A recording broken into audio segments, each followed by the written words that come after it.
సంవత్సరాల తరబడి government job కోసం వేచి చూస్తున్నారా? కేవలం 8 నెలల్లో మీ కల నెరవేర్చుకోండి. వెంటనే కింది నెంబర్స్ కి కాల్ చేయండి. మా ఫ్రెండ్ హరీష్ బెంగళూరులో జాబ్ చేస్తుండే సార్. ఓకే హరీష్ బెంగళూరు రమ్మని చెప్తే బెంగళూరుకి వెళ్ళినా సార్. ఓకే ఓకే ఒక 1 hour 2 hours మాతో నుండి ఒక వర్క్ ఉందని చెప్పి బయటకు వెళ్ళాను. ఓకే హరీష్ వెళ్ళిపోయాడు, కానీ వైఫ్ ఉందా? ఆమె నేను ఇద్దరం కమిట్ అయిపోయినాం సార్.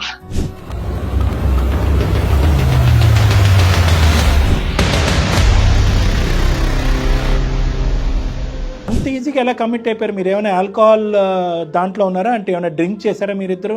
లేదంటే అంత స్పృహ లేకుండా ఎలా తప్పు జరుగుతుంది? వినటానికి విడ్డూరంగా ఉంది. అంటే అది కొంచెం వీక్ టైం సార్. అది అట్లా సడన్ గా జరిగిపోయింది సార్. నాకేం చాలా అర్థమైతే లేదు. కానీ ఆ అమ్మాయి సైడ్ నుంచి ఒక ఫోర్స్ వచ్చిందా, లేదంటే ఇద్దరు వైపు నుంచా, లేదంటే నీ సైడ్ నుంచా? ఫస్ట్ స్టార్ట్ అమ్మాయి చేశాను సార్, కానీ నేను ఆ మాట చెప్పలేను కదా సార్. ఇప్పుడు వరకు కాంటాక్ట్ లేనటువంటి హరీష్ సడన్ గా ఎలా వచ్చాడు హరీష్ నీ దగ్గరికి? నాకు యాక్సిడెంట్ అయిందని చెప్తే ఫ్రెండ్స్ ఆఫ్ త్రూ ఇట్లా స్టేటస్ లో సంథింగ్ చూసి ఇక్కడ వచ్చిందంట సార్. నానే వాళ్ళు ఎవరు లేరు కాబట్టి హరీష్ పెద్ద దిక్కుగా వచ్చి నీకు హెల్ప్ చేస్తున్నాడు హాస్పిటల్లో. అవును సార్, ఆడే హెల్ప్ చేస్తుండు. వచ్చి మొత్తం నా దగ్గర ఉండి నాకు డ్రెస్సింగ్ చేపిస్తుంది సార్. నాకేం అర్థమైతే లేదు సార్. వాళ్ళ ముఖం చూసి కళ్ళ నిండా నీళ్ళు వస్తున్నాయి. నాకేం తెలుసలేదు సార్ అసలు. హరీష్ని కనిపించగానే నీకు ఆ పశ్చాత్తాపం రావటం ఏంటి? ఏమన్నా సారీ చెప్పడానికి కానీ హరీష్ని అప్రోచ్ అవడానికి కానీ ట్రై చేసావా? హరీష్ కి డైరెక్ట్ కళ్ళ కళ్ళు పెట్టి చూసి నాకు చెప్పాలంటే నా పానం ధరిస్తలేదు సార్ అసలు. మీరన్నా చెప్తారేమో అని చెప్పి ఒక చిన్న హోప్తో మీకు కాల్ చేసిన సార్. మీ ఫ్రెండ్ వచ్చి ఇప్పుడు నీకు సేవ చేసేటటువంటి టైంలోనే నీకు ఆ పాత జ్ఞాపకాలు గుర్తొచ్చి అది ఇప్పుడు కడిగేసుకుందాం, ఒక అపాలజీ చెప్దాము, ఇప్పుడు ఎందుకు రావాలి? 5 సంవత్సరాల్లో ఎప్పుడైనా బెంగళూరు వెళ్ళి మీ ఫ్రెండ్ కాళ్ళ మీద పడి అరే ఈ తప్పు జరిగిపోయిందిరా, నన్ను నీ భార్యని ఇద్దరిని క్షమించు, ఇది ఇక్కడితో వదిలేసాయని చెప్పి ఎప్పుడన్నా అడుగుండేవాడు కదా. ఇప్పుడు ఎందుకు అడుగుతున్నావు? అంటే అందులో మా వేదికను ఎందుకు వాడుకుంటున్నావు? సార్ నేను ఎప్పటికైనా చెప్పాలనే ఉండే సార్. కాకపోతే ఇంకో 1-2 నెలల్లో నేను చనిపోతా సార్. 1 month 2 months లో నేను చనిపోతా సార్.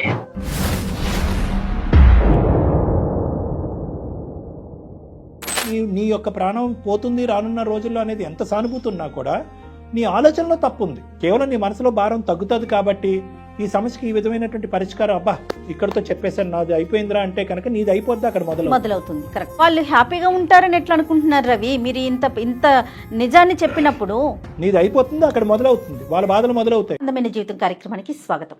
నమస్తే కళ్యాణ్ గారు. నమస్తే జయ గారు. కళ్యాణ్ గారు, సాధారణంగా అంటూ ఉంటారు మనకి పెద్దలు, పశ్చాత్తాపానికి మించిన ప్రాయశ్చిత్తం లేదని.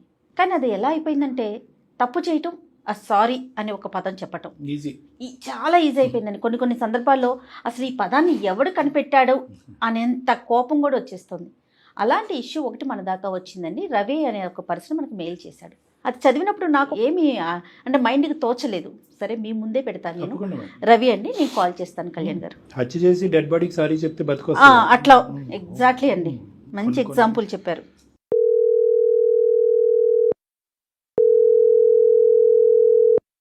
హలో, నమస్తే అండి. హలో, నమస్తే అండి, రవి గారా మాట్లాడేది? మీరెవరు? నేను జయానండి, సుమన్ టీవీ అందమైన జీవితం ప్రోగ్రామ్ నుంచి కాల్ చేస్తున్నాను. Madam thanks madam, thank you so much. చాలా సార్లు మెయిల్ చేసినా మీకు, మీరు చేస్తారు అనుకోలేదు మేడం. అందుకనేనండి మీ మెయిల్ చూసే డాక్టర్ గారి అపాయింట్మెంట్ తీసుకొని మరీ కాల్ చేశాను. నాతో పాటు డాక్టర్ కళ్యాణ్ చక్రవర్తి గారు కూడా ఉన్నారు. ఒక్కసారి మీరు మెయిల్లో పెట్టిన విషయాన్ని డాక్టర్ గారితో మాట్లాడండి. Okay madam. Okay. Hello Ravi sir చెప్పు నాన్న, చాలా ఎమోషనల్గా ఉన్నావు. ఏంటి సమస్య? సమస్య మా ఫ్రెండ్ కి నాకు చిన్న డిస్టర్బెన్స్ సార్. అది ఒక 5 years నుంచి నా ఎమ్మటి పడుతుంది సార్ నా లైఫ్ లా. ఏంటా డిస్టర్బెన్స్? చిన్నది అంటున్నావు, ఇమోషన్ విపరీతంగా చూపెడుతున్నావు. అది చిన్నదా పెద్దదా? నాకేం అర్థం అయిపోలేదు. పర్లే కంగారు పడద్దు, చెప్పండి. హరీష్ అని చెప్పి మా ఫ్రెండ్ ఉంటుండే సార్. ఆయన నేను ఒకరు చిన్నప్పటి నుంచి ఫ్రెండ్స్, చైల్డ్హుడ్ ఫ్రెండ్స్. నీ వయసు ఎంత రవి? 30 సార్ నా వయసు. మ్యారేజ్ అయిందా? అతనికి అయింది సార్, నాకు కాలేదు. మీకు మ్యారేజ్ అవ్వలేదు అంటే చిన్నప్పటి నుంచి అంటున్నారు. స్కూల్ ఫ్రెండ్సా? ఒకే వీధిలో ఉన్నారా? ఒకే ఊరా? చిన్నప్పటి నుంచి మేము ఆర్గనైజేషన్ ఫ్రెండ్స్ సార్ ఇద్దరం. అది సార్ ఇది అనాథాశ్రమాల్లో పెరిగారా? అవును సార్. వాస్తవానికి ఆ బాండ్ ఇంకా ఎక్కువ ఉంటుంది మేడం. ఎందుకంటే తల్లిదండ్రులు లేనటువంటి ప్రేమని స్నేహితురాల్లోని చూసుకుంటారు. సహజం, చాలా కామన్ అది. ప్రాణ స్నేహితుల మధ్యన విభేదం రావడానికి కారణం ఏంటి నాన్న? మా ఫ్రెండ్ హరీష్ బెంగళూరులో జాబ్ చేస్తుండే సార్. ఓకే. ఒక రోజు కలుద్దాం రారా అని చెప్పి రమ్మని చెప్పిన ఉండే నాకు. ఓకే. మామూలుగా అంటే అంతకుముందు మీరు బెంగళూరు వెళ్ళలేదా? అంటే ఫోన్ అంటే వెళ్తుంటే సార్, అప్పుడప్పుడు వెళ్తుండే, బట్ ఈ మధ్య కొంచెం గ్యాప్ వచ్చింది, ఒక 6-7 months వచ్చింది. ఇది రైట్ అండర్స్టూడ్. హరీష్ బెంగళూరు రమ్మని చెప్తే బెంగళూరుకి వెళ్ళినా సార్. ఓకే ఒక 1 hour 2 hours మాతో నుండి ఒక వర్క్ ఉందని చెప్పి బయటకు వెళ్ళాను. ఓకే హరీష్ వెళ్ళిపోయాడు, కానీ వైఫ్ ఉందా? వైఫ్ ఉంది, హరీష్ వెళ్ళిపోయాడు, నేను ఒక్కనే ఉన్నా. ఆమె కొంచెం నాకు అది చెప్పడానికి వస్తలేదు సార్. నాకు చాలా బాధ అవుతుంది సార్. సడన్ లా ఇద్దరం, ఆమె నేను ఇద్దరం కమిట్ అయిపోయినాం సార్. తప్పైతే జరిగింది మీ ఇద్దరి మధ్యన. జరిగింది సార్. అసలు నాకు వన్ ముఖం చూడబుద్ధి తెలియదు సార్ ఇప్పటికి. ఎలా జరుగుతుంది నాన్న తప్పు? ఆ అమ్మాయి పెళ్ళయింది, నీ ప్రాణ స్నేహితుడు భార్య, ఎంతో కొంత గౌరవం అనేది ఉంటుంది, ఒక అభిమానం అనేది ఉంటుంది, ఒక ప్రేమ అనేది ఉంటుంది నీ స్నేహితుడి మీద. అంత ఈజీగా ఎలా కమిట్ అయిపోయారు? మీరు ఏమైనా ఆల్కహాల్ దాంట్లో ఉన్నారా? అంటే ఏమైనా డ్రింక్ చేశారా మీరిద్దరు? లేదంటే అంత స్పృహ లేకుండా ఎలా తప్పు జరుగుతుంది? వినటానికి విడ్డూరంగా ఉంది. అంటే అది కొంచెం వీక్ టైం సార్, అది అట్లా సడన్ గా జరిగిపోయింది సార్. నాకేం చాలా అర్థమైతే లేదు. కానీ ఆ అమ్మాయి సైడ్ నుంచి ఒక ఫోర్స్ వచ్చిందా, లేదంటే ఇద్దరు వైపు నుంచా, లేదంటే నీ సైడ్ నుంచా? ఫస్ట్ స్టార్ట్ అమ్మాయి చేసింది సార్, కానీ నేను ఆ మాట చెప్పలేను కదా సార్. సరే okay we understand your problem. కానీ హరీష్, ఆ అమ్మాయి తన భర్తతో హ్యాపీగానే ఉందా? అంటే మానసికంగా కానీ వేరే విధంగా కానీ? ఏమో సార్, అది జరిగిన తర్వాత నేను హరీష్ తో అంత క్లోజ్ ఉండలేదు. బయటకు వచ్చేసిన సార్, ఇంట్లోకి వెళ్ళి బయటకు వచ్చేసి హైదరాబాద్కి వచ్చేసిన. మొత్తానికి నెంబర్ బ్లాక్ చేసిన, అన్ని తీసేసిన. హరీష్ కి నాకు ఒక 4 to 5 years అసలు మాటలు ఇప్పటి వరకు. కాదు నాన్న, హరీష్తో అంత ఇదిగా బ్లాక్ చేసినప్పుడు హరీష్ నేను ఎప్పుడు వచ్చాడు అంటే చిన్ననాటి స్నేహితులు, ఆల్మోస్ట్ ఒక 25 సంవత్సరాలు అనుకోవచ్చు మీ యొక్క ప్రయాణము. ఏదో విధంగా హరీష్ నిన్ను కాంటాక్ట్ అయ్యి ఏరా ఉన్నట్టుండిగా ఏం జరిగింది అనేది ఏదో విధంగా తెలుసుకునే ప్రయత్నం చేస్తాడు కదా. మొన్న రీసెంట్ గా నాకు యాక్సిడెంట్ అయింది సార్. ఓకే యాక్సిడెంట్ అయ్యి నేను హాస్పిటల్ ఉంటే హరీష్ ఇప్పుడు వచ్చి అన్ని ట్రీట్మెంట్స్ అన్ని ఆయన చూసుకుంటుంది సార్. నా ముందరనే తిరుగుతుంటే నా పానం ధరిస్తలేదు సార్ అసలు. సో హరీష్కి ఇప్పటికీ కూడా మీ ద్వారా ఎలాగో తెలియలేదు, కానీ వాళ్ళ భార్య ద్వారా కూడా ఈ తప్పు జరిగిందని తెలియలేదు హరీష్కి? ఏమో సార్, అది నాకు తెలియదు. కానీ నాకు అసలు నా కళ్ళ ముందు తిరుగుతుంటే నేను తట్టుకోలేకపోతున్నాను సార్. ఇప్పటి వరకు కాంటాక్ట్ లేనటువంటి హరీష్ మళ్ళీ నీకు ఎలా కాంటాక్ట్ అయ్యాడు? ఫోన్ కాంటాక్ట్ లేదు, అన్ని సోషల్ గ్రూప్స్ అన్ని బ్లాక్ చేశానని అన్నావు. సడన్ గా ఎలా వచ్చాడు హరీష్ నీ దగ్గరికి? నాకు యాక్సిడెంట్ అయిందని చెప్తే ఫ్రెండ్స్ ఆఫ్ త్రూ ఇట్లా స్టేటస్ లో సంథింగ్ చూసి ఇక్కడ వచ్చిందంట సార్. వెనక ముందు ఎవరు లేరు, నా అనే వాళ్ళు ఎవరు లేరు కాబట్టి హరీష్ పెద్ద దిక్కుగా వచ్చి నీకు హెల్ప్ చేస్తున్నాడు హాస్పిటల్లో. అవును సార్, ఆడే హెల్ప్ చేస్తుండు. వచ్చి మొత్తం నా దగ్గర ఉండి నాకు డ్రెస్సింగ్ చేపిస్తుంది సార్. నాకేం అర్థమైతే లేదు సార్. మన ముఖం చూసే కళ్ళ నిండా నీళ్ళు వస్తున్నాయి. నాకేం తెలుసలేదు సార్ అసలు. కరెక్టేనా? నాకు అర్థమైంది. ఇప్పటికీ హాస్పిటల్లో ఉన్నావా, డిశ్చార్జ్ అయ్యావా? హాస్పిటల్లోనే ఉన్నా సార్ ఇంకా నేను. అంటే ఏంటి నాన్న మాకు కాల్ చేయడానికి కారణం ఏంటి? ఇప్పుడు హరీష్ని కనిపించగానే నీకు ఆ పశ్చాత్తాపం రావటం ఏంటి? అంతకుముందు కూడా పశ్చాత్తాపం పొందినప్పుడు నువ్వు ఏమన్నా సారీ చెప్పడానికి కానీ హరీష్ని అప్రోచ్ అవడానికి కానీ ట్రై చేసావా? హరీష్ కి డైరెక్ట్ కళ్ళ కళ్ళు పెట్టి చూసి నాకు చెప్పాలంటే నా పానం ధరిస్తలేదు సార్ అసలు. మీరన్నా చెప్తారేమో అని చెప్పి ఒక చిన్న హోప్తో మీకు కాల్ చేసిన సార్. అది కాదు నాన్న, ఇప్పుడు నువ్వు తప్పు చేసిన వాడు నువ్వు. ఇప్పుడు మా ద్వారా అపాలజీ చెప్పాల్సినటువంటి అవసరం ఏంటి? 5 సంవత్సరాల పాటు హరీష్ లేకుండా నువ్వు ఉన్నావు, 4 or 5 years లోపల పశ్చాత్తాపం పొందుతున్నావు. చేసింది ఒక చాలా పిచ్చి పని, చాలా మెంటల్ పని. దానికి సారీ అనేటటువంటిది అప్లికబుల్ అవుతుందా లేదా అనేది మనం ఫస్ట్ ఆఫ్ ఆల్ చూడాలి. నెంబర్ 2 ఏంటంటే, సారీ చెప్పేటటువంటి పొజిషన్లో నువ్వు ఉన్నా కూడా ఫస్ట్ ఆఫ్ ఆల్ ఈ తప్పును అంగీకరించే పొజిషన్లో ఆ అబ్బాయి ఉన్నాడా, నీ సారీని యాక్సెప్ట్ చేసేటటువంటి పొజిషన్లో ఉన్నాడా అనేటటువంటిది ఇక్కడ పెద్ద చిక్కుముడి, అతి పెద్ద సమస్య. ఇక్కడ అందమైన జీవితం యొక్క పాత్ర చాలా చిన్నది. ఇక్కడ అసలు పాత్రే లేదని చెప్పాలి. లేదంటే ఏమవుతుందంటే జయ గారు, ఇటువంటి తప్పులు చేయటం, ఏదో బలహీనమైన సమయంలో చేసాము, వర్షం కురిసిన రాత్రి చేసేసాము అనేటటువంటి మాటలు మాట్లాడటము, అరే తప్పు జరిగిపోయింది కదా, ప్రాణ స్నేహితుడికి తలెత్తుకోలేకపోతున్నాడని చెప్పి బ్లాక్ చేయటము, తర్వాత మన దగ్గరికి రావటము, మన ద్వారా సారీ అతనికి చెప్పించటము, క్షమించేసయ్యా నా ప్రాణ స్నేహితుడు కదా, పశ్చాత్తాపం పొందాడు, ఇక్కడితో వదిలేసి మళ్ళీ స్నేహం కంటిన్యూ చేయండి అంటే కనుక దాని గురించి ఈ వేదిక కాదు. వేరే సంఘటనలో, వేరే సందర్భాల్లో మీ ద్వారా మేము నా ప్రాణ స్నేహితుడికి కానీ, నా భార్యకి కానీ, నా తల్లిదండ్రులకు కానీ, నా అన్నదమ్ములకు కానీ, అక్క చెల్లెలు కానీ సారీ చెప్పాలి అనుకుంటున్నాం. కానీ అది వేరే విషయం.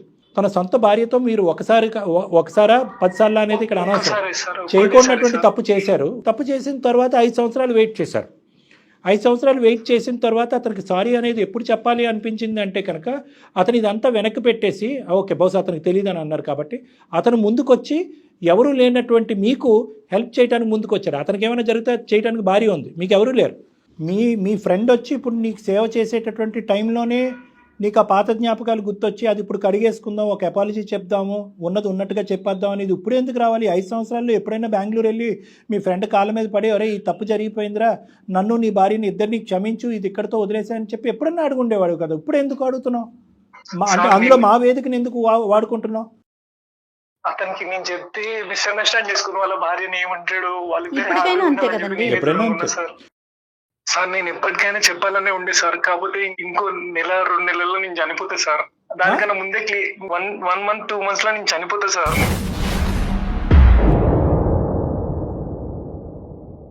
ఎవరు చెప్పారు నువ్వు డాక్టర్ చనిపోతున్నా? చెప్పింది సార్. నేను ఇప్పుడు హాస్పిటల్లోనే ఉన్నా సార్. వాడు నా ముందరనే నాకన్నా ముందు తిరుగుతుంటే నాకు మంచిగా అనిపిస్తలేదు సార్ అసలు. సో నీ మాటలు మేము నమ్మచ్చా? నమ్మొచ్చు సార్, ఏం ప్రాబ్లం లేదు. కావాలంటే వీడియో కాల్ చేయండి, బిల్స్ పంపించమంటే బిల్స్ కూడా మెయిల్ చేస్తాను, నాకేం ప్రాబ్లం లేదు సార్. లేదు అవన్నీ అక్కర్లేదులే, కానీ ఇది చాలా బాధాకరమైన అంశం. ఆ రోజు యాక్సిడెంట్ అయినప్పుడు నా 2 కిడ్నీలు డ్యామేజ్ అయినాయి సార్. ఇంకా నేను ఎన్ని రోజులు బతుకుతాను, డాక్టర్లు ఒక 2-3 months అనే చెప్పేది సార్. అందుకే నేను చనిపోయే లోపు మా ఫ్రెండ్కి నిజం చెప్పి చనిపోదాం అనుకున్నా సార్. నువ్వు చనిపోబోతున్న 2 monthsలో అనేటటువంటిది చాలా బాధ కలిగే అంశము. దానికి పూర్తి స్థాయి సానుభూతి అనేది మాకుంది.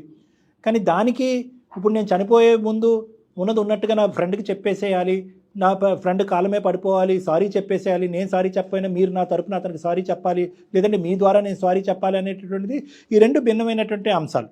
తన మనసుని తేలికపరచుకోవటం కోసం అంటే తప్పు చేయలేదు, స్వార్థం కనిపిస్తుంది కదా మేడం. ఇక్కడ 100% కనిపిస్తుంది డాక్టర్ గారు. స్వార్థం కనిపిస్తుంది. నా బాధ అంటే ఒకటి చెప్తున్నాను జయ గారు, అంటే నువ్వు కూడా వినాలి రవి. ఇక్కడ నేను చెప్పాలి అంటే కనుక చెప్పటం వెనకాతల ఓకే, నీ బాధ అనేది కొద్దిగా తిరుగుతుంది.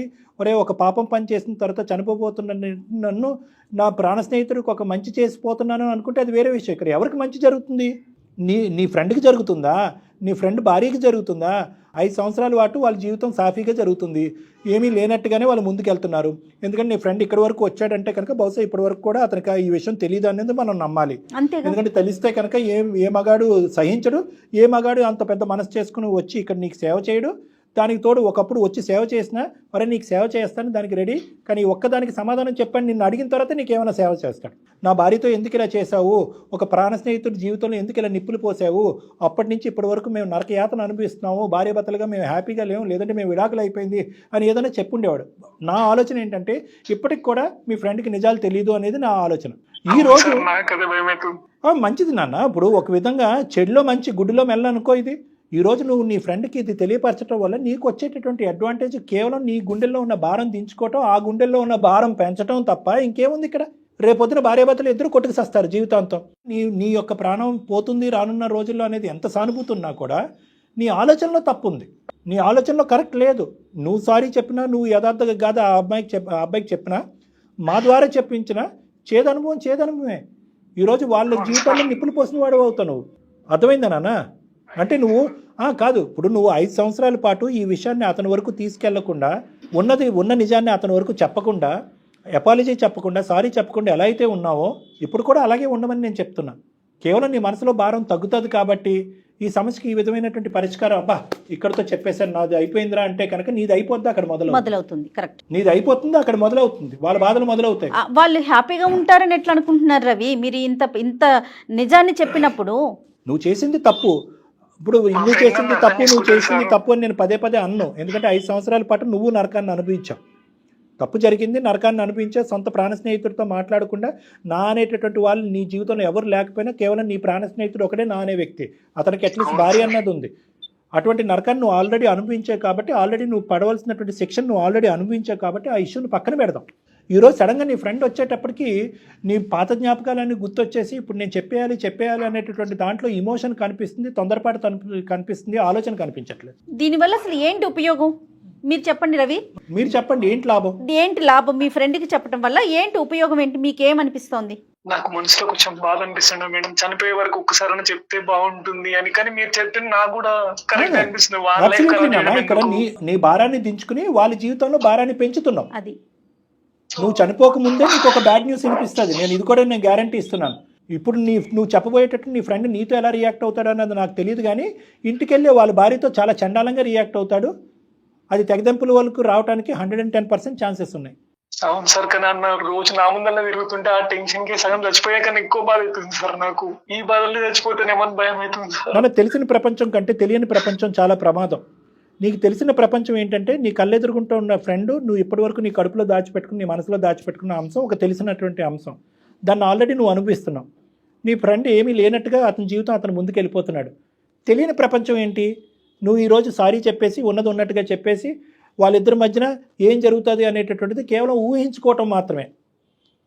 ఆ యాంగిల్లో నువ్వు అసలు ఆలోచించలేదు. కేవలం నా భారాన్ని దించుకోవటం, నా ఫ్రెండ్కి చెప్పడం ఒకటే ఆలోచించుకున్నావు. కానీ ఆ తర్వాత జరిగేటటువంటి పరిణామాలు, వాళ్ళిద్దరు సుఖంగా ఉంటారా, సంతోషంగా ఉంటారా, ఆ అమ్మాయిని మంచిగా వదులుతాడా, కొట్టుతాడా, తిడతాడా, విడాకులు ఇస్తాడా, ఇవేం నువ్వు ఆలోచించలేదు.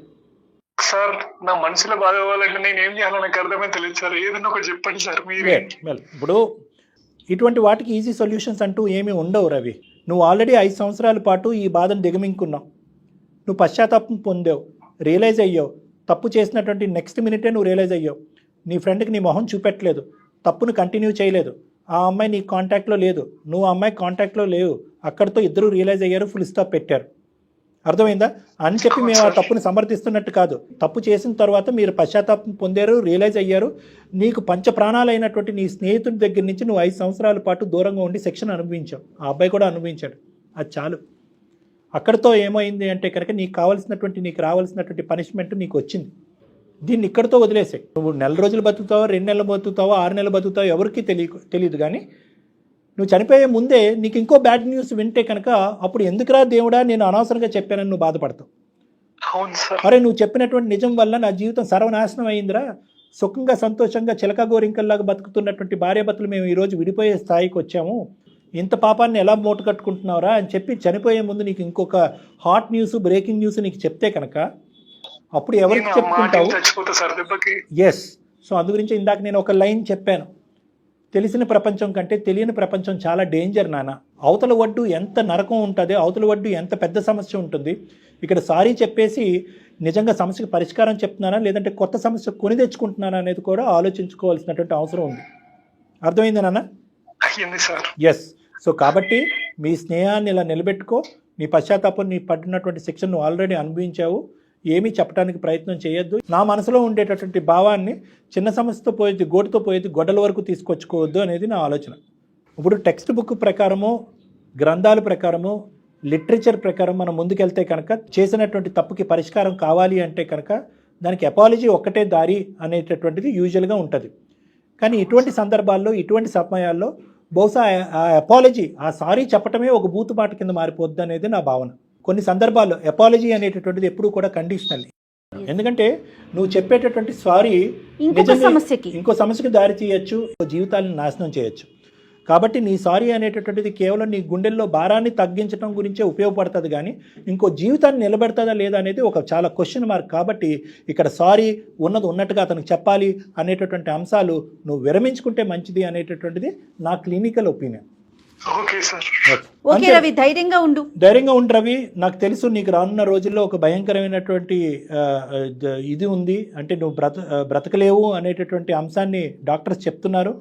కానీ గోరంత ఆశ ఉంటే కనుక చూడు, ఇంకా ఏమైనా క్లినికల్ ఒపీనియన్స్, డాక్టర్స్ ఒపీనియన్స్, ఇంకా హెల్త్ పరమైనటువంటిది ఏమన్నా ఇంకా కన్సల్టేషన్స్ తీసుకుని నీ జీవితాన్ని, నీ ప్రాణాలను నిలబెట్టుకునేటటువంటి ప్రయత్నం చేయి.